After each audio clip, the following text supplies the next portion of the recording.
Siltie of Ethiopia are a people who have remained virtually unchanged by the world around them for nearly 1,000 years. As devout followers of Islam for centuries, they fast during the month of Ramadan together as a family.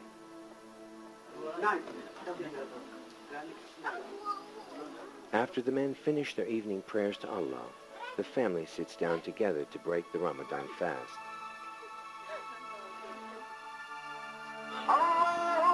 Though they have remained in southern Ethiopia, the Siltie still hold true to their Arab ethnic roots. They first came around 1000 CE when Hajj Ali, the founding father of the Siltie, moved from the Saudi peninsula. After several battles, he established himself in the highland area near Hosanna. The Siltie are a proud and noble people. They have held tight to their heritage and culture, in spite of outside pressures to change. At times, government organizations have asserted political power over them. Though there have been attempts at forced conversions by other tribes, the Siltie remain at least 99% Muslim.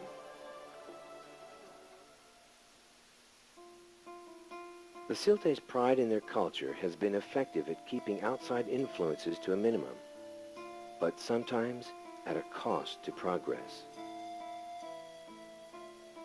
For instance, the vast majority of homes in the Siltie zone do not have electricity or running water. As for education, there are only 3 schools that offer classes through 12th grade, and this within a population in excess of 1 million. Of the 3 schools, only 1,400 students attend regularly, and fewer than 300 are female. Medical care has suffered the most. Throughout the Siltie zone, there are only a handful of medical clinics, and for every 36,000 people, only 1 doctor. The vast majority of Siltie are farmers. They farm small plots for vegetables and larger plots for teff, barley, and maize. In the higher lands, they harvest a mild but addictive narcotic called chat, which is grown in much of Ethiopia. This plant is cultivated as a cash crop, and the Siltie consume it regularly, making some chat farmers quite wealthy. In some areas, as much as 95% of the Siltie adults use chat. Chewing and eating the leaves of this plant provides a mild stimulation to the brain and abates the appetite. Among friends, chewing chat is an all-night affair, with talk of plans that never come to pass.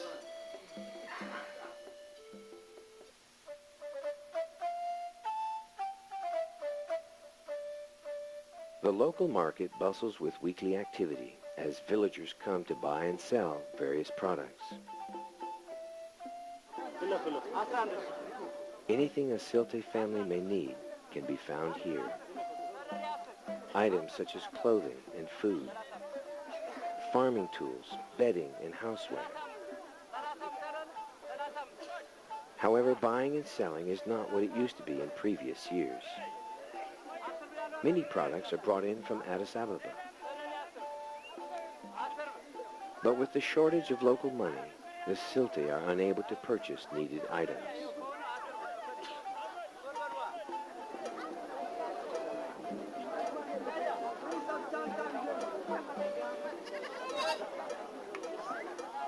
Due to an excess of livestock and a shortage of feed, farmers are marketing their cattle for half price.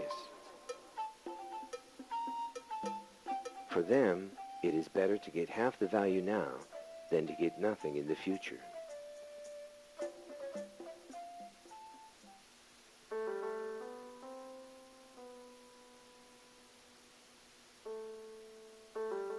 Water irrigation is very rare in the Siltie zone. Farmers say they rely upon the grace of Allah to bring the annual rains.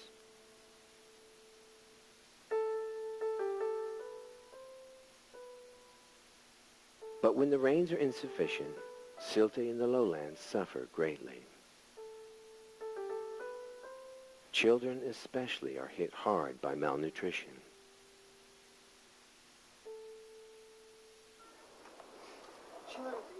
Famine and loss of livestock are common during this period. Delayed and insufficient rains have made this year extremely difficult, especially those areas receiving no rain at all. Where this dusty plain now sits, once stood an abundant lake that provided the Valley Siltie with water all year long. 3 months before this footage was shot, the lake shriveled to this broken ground. The new rains aren't expected for another 6 months. Desperate for water, they dig holes up to 7 meters deep. While this water is expected to last no more than 2 weeks, families use it sparingly and water their livestock once every 3 days. Water is life to the Valley Siltie. Searching for new water sources involves even the smallest family members, keeping them out of school. On the other hand, the mountain Siltie are economically better off than those in the valley. Their land is fertile and receives several months of rain each year. Crops grow in abundance, including the drought-resistant enset tree. The tree itself does not produce a fruit. The huge bulb of the plant is used by the Siltie to make various breads.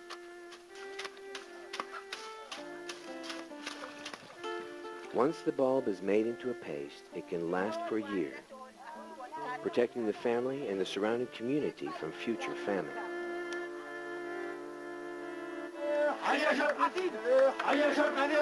The Siltie's self-sufficiency has made them resistant to change, holding fast to tradition. These harvesting traditions require not only hard work, but also cooperation. Whole communities come together to help each other with the work of their crops and homes. Together, the women prepare the enset bread, while the men rotate the trees and turn the soil.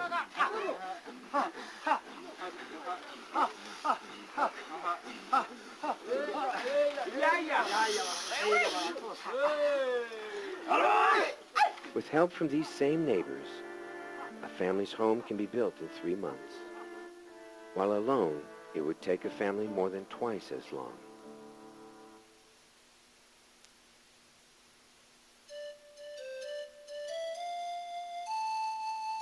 Not only are the Siltie people proud of their cultural traditions, but their faith in Allah as well.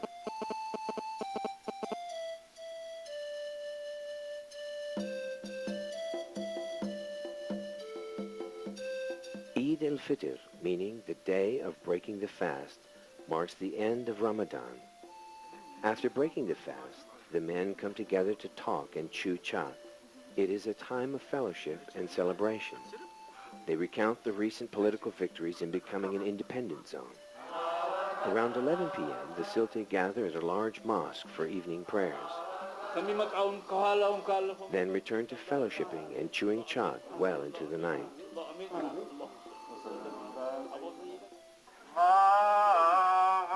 Just before sunrise, a call to prayer fills the air as the community gathers to thank Allah for His blessing. Siltie families then come together for breakfast before bringing offerings of grain. All families exceeding a 24-hour supply of food bring this offering to be distributed evenly among the less fortunate in the community. Each family gives 2 kilos of barley per member. As each gift is presented, the father offers a prayer for that family member. During this time, any child born within past months is brought to the imam for blessing and to be officially named.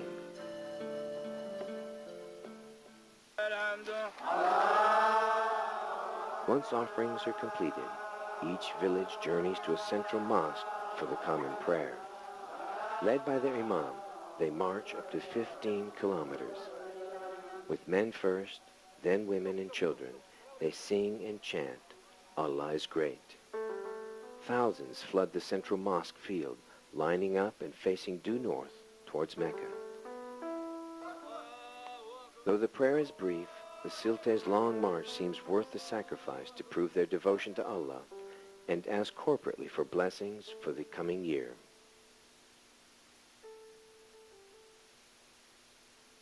Once prayers are offered, the festivities begin. Men challenge each other to horse races. Some will chase each other on horseback in mock warfare. With no injuries and no gambling allowed, all is done in fun. These contests are more about honor and prestige than warfare. When the best horse and horsemen are declared, everyone moves to the village for a time of extended fellowship. This time of rest and celebration is particularly special for the Siltie women, who work 16-hour days tending to their homes and families. At the time of this filming, there were few non-governmental operations doing relief work in the Siltie zone. From the Siltie point of view, with outside help comes outside influence. New ideas that could challenge the solidarity of the Islamic Siltie people. While others receive outside assistance and experience change and modernization, the Siltie people are content to wait on the blessings of Allah. They are a people determined to keep their faith.